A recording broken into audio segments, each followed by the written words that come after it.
കൊല്ലത്തേക്കുള്ള പശ്ചിമേഷ്യൻ സിറിയൻ കുടിയേറ്റത്തിന്റെ 1203 വാർഷികാഘോഷങ്ങൾ ആരംഭിച്ചു. തുളശ്ശേരി മണപ്പുറത്ത് തറവാട് സ്മാരക ചാരിറ്റബിൾ സൊസൈറ്റിയാണ് ആഘോഷങ്ങൾ സംഘടിപ്പിച്ചിട്ടുള്ളത്. കല്ലട സെന്റ് മേരീസ് ഓർത്തഡോക്സ് പള്ളിയിലാണ് ആഘോഷങ്ങൾക്ക് തുടക്കമായത്. തുളശ്ശേരി മണപ്പുറത്ത് തറവാട് സ്മാരക ചാരിറ്റബിൾ സൊസൈറ്റിയാണ് കൊല്ലത്തേക്കുള്ള പശ്ചിമേഷ്യൻ സിറിയൻ കുടിയേറ്റത്തിന്റെ 1203 വാർഷികാഘോഷങ്ങൾ സംഘടിപ്പിച്ചിട്ടുള്ളത്. കല്ലട സെന്റ് മേരീസ് ഓർത്തഡോക്സ് പള്ളിയിലാണ് പരിപാടിക്ക് തുടക്കം കുറിച്ചത്. ഉല്ലാസ് കൗർ MLA ഉദ്ഘാടനം ചെയ്തു. എല്ലാ ബുദ്ധിമുട്ടുകളും ദുഃഖങ്ങളും ദുരിതങ്ങളും എല്ലാം അതിജീവിച്ച് പ്രതിസന്ധികളെല്ലാം തരണം ചെയ്ത് തുളശ്ശേരി മണപ്പുറത്ത് കുടുംബത്തിന്റെ പൂർവ്വസൂരികൾ കൊല്ലത്തേക്ക് കടന്നു വന്നത് ദേശികനാട് എന്നായിരിക്കാം അന്നത്തെ കൊല്ലത്തിന്റെ പേര്.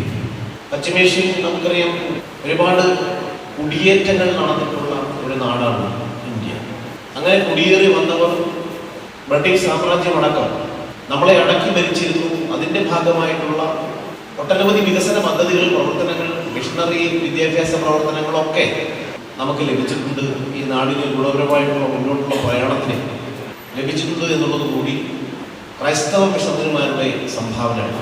മലങ്കര ഓർത്തഡോക്സ് സഭ കോട്ടയം ഭദ്രാസനാധിപൻ ഡോക്ടർ യൂഹാനോൻ മാർ ദിയസ്കോറോസ് മെത്രാപ്പൊലീത്ത അനുഗ്രഹ പ്രഭാഷണം നടത്തി. പക്ഷെ അത് മാറി, ആ ടെൻഡൻസി ഏകദേശം മാറി തുടങ്ങിയിട്ട് ന്യൂക്ലിയർ ഫാമിലി ആയി.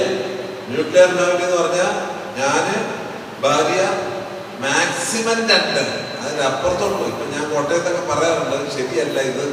പിള്ളേരോട് ഞാൻ പറഞ്ഞു കൊടുത്തു, ഒരു 4 നമുക്ക് കുറഞ്ഞത് വേണം, 5 ഏറ്റവും നല്ല നമ്പര്. ഒരുമിച്ച് കളിക്കാനും അങ്ങോട്ടും ഇങ്ങോട്ടും പങ്കിടാനും ഒക്കെ പഠിക്കണമെന്നുണ്ടെങ്കിൽ വീട്ടിൽ മക്കൾ വേണം, ഈ ഷെയർ ചെയ്യണമെന്നുണ്ടെങ്കിൽ മക്കൾ വേണം.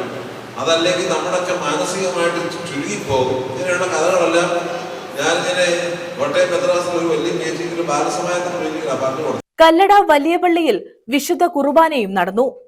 News bureau, Sasthamkotta.